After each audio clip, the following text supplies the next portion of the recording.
সন্তান যখন মায়ের টাকা চুরি করে আবার সেই মাকে চোর বানায়, তখন আসলে পৃথিবীতে বেঁচে থাকার চাইতে ওই মরে যাওয়াটা মায়ের জন্য অনেক মানে গুরুত্বপূর্ণ হয়ে দাঁড়ায়। তো আসসালামু আলাইকুম, সবাই কেমন আছেন? আশা করি সবাই ভালো আছেন। আমি আপনাদের দোয়ায় ভালোবাসায় ভালো আছি।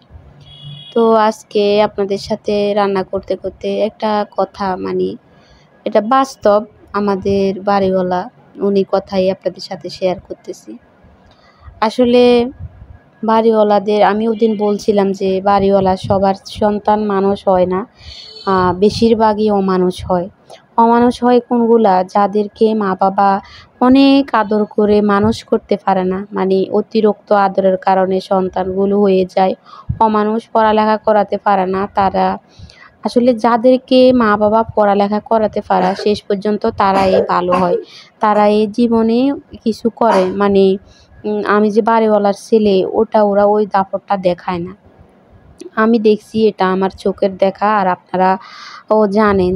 তো যাদেরকে মা বাবারা ওই যে পড়ালেখা করাতে পারে নাই, মানুষ করতে পারে নাই, আলাদে আলাদে ওরা হয়ে গেছে অমানুষ। শেষ পর্যন্ত ওরা মা বাবাকে দেখতে পারে না। বিয়ে করাবার পরে ওরা খায় অন্য নেশা, ভিতরে ওরা ডুবে যায়। আর নেশাতে ডুবে যাওয়া মানে হলো কি, মা বাবার জীবনে একটা শনি নেমে আসা।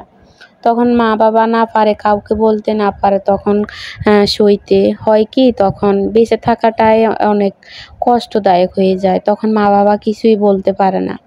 তো আমাদের বাড়িওয়ালাও সেম এরকম ভুগতেছে। বাড়িওয়ালা মারা গেছে, আঙ্কেলটা মারা গেছে আজকে 3 বছর হয়েছে। তো 3 বছর ওদের বিল্ডিং, 5 তলা বিল্ডিং, আবার পাশেও টিনশিট রুম আছে। তো ওগুলো থেকেও ভাড়া পায়, আবার 5 তলা, নিচতলা থেকে 5 তলা পর্যন্ত ভাড়া পায়। ওরা 3 তলায় থাকে, আর 3 তলা সেপারেট একটা রুম আছে, ওটাও ভাড়া দেয়। যাই হোক, মাসে ভাড়া 50-60 হাজার টাকার উপরে পায়। তো এগুলা দিয়ে চলতেছে। 2টা ছেলে, একটা ছেলেও কাজকর্ম করে না। মেয়ে একটা, ওকে তো বিয়ে দিয়েছে, ওর মতো থাকে ওর শ্বশুর বাড়িতে। তো এখন ছেলে 2টাকে নিয়ে বাবাও ছিল, বাবা থাকতে বাবা খাওয়াইছে, বাবা পড়াইছে, বউদেরকেও বাবা খাওয়াইছে, সব কিছু A to Z সব কিছুই বাবা করছে। তো বাবা মারা যাওয়ার পরে এখন মায়ের গাড়ে আসছে, এখন মা করতেছে, মা সব কিছু করতেছে। তো করার পরে এখন ইদানিং 1 বছরের মতো আন্টি আমাকে বলে আর কি, যে 1 বছরের মতো আমার বউ বড়টা অন্যরকম হয়ে গেছে। ওরা যে যেগুলা করতেছে, যে পায়তারাগুলো করতেছে, এগুলাতে ও চাইতেছে যে এগুলা ভেজাল হোক, অনেক কিছু হোক। ভেজাল হলে তো ওরা আলাদা হয়ে যাবে, আলাদা হওয়ার জন্যই করতেছে। এখন আমি ভাবতেছি যে তুই মহিলা, তো জানিস তোর জামাই কেমন, অন্য নেশাতে ডুবে আছে, তাহলে তুই আলাদা খাইলে কি খাবি? এখন তো শাশুড়ি সব কিছু খাওয়াইতেছে, হ্যাঁ। যখন আলাদা হবি তখন তো জামাই বউ এখনও একটার সাথে একটা লেগে থাকে। জামাই বউকে মারে, বউ জামাইকে মারে, মারধর প্রতিদিনই লেগে থাকে ওদের। তার ভিতরে কয়েক বছরের মতো বাড়িওয়ালা আন্টি আমাকে বলতেছে, জানো মা, 1 বছরের মতো প্রায় 70,000 টাকা ও নিছে। 70,000 টাকা ও আমার কাছ থেকে আমি এখানে টাকা রাখলে ও চুরি করে করে নিয়ে যায়, চুরি করে করে নিয়ে যায়। এখন ইদানিং আজকে কয়দিন হয়েছে, আমি যে রুমে রাখি টাকাগুলো, ওই রুমে কেউই যায় না। আর ওই রুমে সবাই, ও সবসময় দরজাটা বন্ধই থাকে। ও আন্টি যখন ঘুমায় তখন উনি যায় ঘুমায়, আর সবসময় এদিকে থাকে, বারান্দায় থাকে, রুমে এদিকে আরও আছে, এগুলাতে থাকে। ও ইদানিং ও গিয়ে গিয়ে আমার রুমে শুয়ে থাকে। তা আমি মনে করছি হয়তো এমনিতে যাই শুয়ে থাকে, ওগুলা আর কিছু মনে করে নেয়। এখন উনি বলতেছে যে আমার মনের ভিতরে একটু কেমন জানি করতেছে। তারপরে দেখতেছে যে ওনার এখানে 32,000 টাকা নেয়। 32,000 টাকা নেয়। এখন ঘরের মানুষ ছাড়া তো এখানে বাইরের মানুষ এখানে এসে উনি চাবি কই রাখছে, টাকা কই রাখছে, এগুলো তো ঘরের মানুষ ছাড়া বাইরের মানুষে জানে না। আর বাইরের মানুষে তো আর চাবি বানাতে পারবে না। ওনাদের একটা আইডিয়া যে চাবি বানাইছে, চাবি বানায় টাকাগুলো চুরি করছে। যাই হোক, টাকাগুলো যখন এখন ছেলে বড়টাকে জিজ্ঞেস করার পরে ছেলে বলতেছে, তুমি তোমার টাকা কই ভাঙছো সেটা কি আমি জানি? তার আগে আবার বউকে দিয়েছে, একবার দিছে 18,000 টাকা, আবার দিছে 15,000 না কত টাকা। ও মানে বউ হাওলাত নিছে, হাওলাতের বাবদ বলতেছে আপনারা দিয়ে দিব। এখন ওরা শুধু 18,000 টাকা দিছে, কিন্তু এখন বলতেছে যে বাড়িওয়ালা আন্টিকে ওই 15,000 টাকা একবার দিছে, আবার 18,000 টাকা দিছে।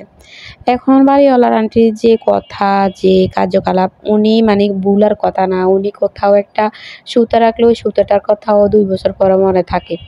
তো ওটার ভিতরে তো ওনার এটা আসলে হারানোর কথাও না। যাই হোক, এখন মানে ওদের সংসারে অনেক ভেজাল হইতেছে। উনি বলতেছে, এখন ছেলে মাকে চোর বানাইতেছে। ছেলে বলতেছে যে আমি টাকা নিই নাই, তোমার টাকা তুমি কাকে দিছো, তোমার মেয়েরে দিছো, মানে মেয়ের দিকে টাকাটা টেনে নিয়ে গেছে, বলতেছে যে মেয়েকে দিছে। এখন আন্টি বারবার কান্না করতেছে, উনি মানে স্ট্রোক হওয়ার মতো হয়ে গেছে, শুধু কান্না করে, শুধু কান্না করে। তো আমি অনেকক্ষণ বুঝেছি যে আন্টি কান্না করেন না। আবার ওনাদের ছোট বউ আছে, ছোট বউটা অনেক ভালো। এই আবার ছোট ছেলেটাও এমনিতে অন্যতে নেশাতে মগ্ন থাকলেও কিন্তু এগুলা করে না, মানে মায়ের কাছ থেকে টাকা পয়সা অত নেয় না। ও নিজের মতো করে নিজে চলে। কিন্তু মানে বড়টা সারাক্ষণই ঘুমিয়ে থাকে, ও যেন কি যেন খায়, ঘুমিয়ে থাকে। আর মানে শুধু ওর খিদে লাগে, আর মানে টাকা দেয় ওইটা সেইটা, এগুলা নিয়ে অনেক বাড়াবাড়ি হইতেছে। তারপরে বউকে বলতেছে যে তুমি আমারে টাকা দাও নাই। এখন বউ বলতেছে আমি আপনারে টাকা দিয়ে দিছি। বউ বলতেছে যে আমি 10,000 দিছি একবারে, 18,000 দিছি একবার। আবার উম জা জামাই বলতেছে তোমার একবার 18,000 দিছে, আবার 15,000 টাকা দিছে। এখন ২ জনের কথা এখানেও মিল নাই। ২ জনে বলতেছে ২ খানে দিছে। ২ জনে বলতেছে ২ রকম টাকা দিছে। এগুলা নিয়েও মানে ওদের ভিতরে দ্বন্দ্ব চলতেছে। আবার মাকে বারবার বলতেছে যে তুমি আমাকে বলতেছো তোমার টাকা তুমি কি করছো, তুমি কি মানে এখন আন্টি বারবার বলতেছে যে আল্লাহ বিচার করবে ওই সেই, মানে এগুলা বলতেছে। তো আসলে সবচাইতে জীবনে একটাই কাজ, সেটা হলো সন্তানকে মানুষের মতো মানুষ করা। সন্তানকে যদি মানুষের মতো আমরা মানুষ না করতে পারি, তাহলে জীবনে আমরা অনেক কিছু ভুগতে হবে, অনেক কিছু দেখতে হবে, যেটা আসলে আমাদের কাম্য না। তো আমরা আসলে বাচ্চাদের দিকে একটু খেয়াল রাখবো, বাচ্চাদেরকে একটু মানুষের মতো মানুষ করতে। সেটা তো আল্লাহই ভালো জানে, কিন্তু আমরা নিজেরাও চেষ্টা করতে হবে। আর আল্লাহকে বলতে হবে যে আল্লাহ আপনি আমার বাচ্চাকে মানুষের মতো মানুষ করে দেন। এটাই বলতে হবে, আর কিছুই বলার না। এটা ছাড়া আর কি বলবো? তো অনেক কথাই বলে ফেলছি। যদি ভুল ত্রুটি হয় সবাই মাফ করে দিবেন। সবাই সবার জায়গা থেকে সন্তানের দিকে খেয়াল রাখবেন।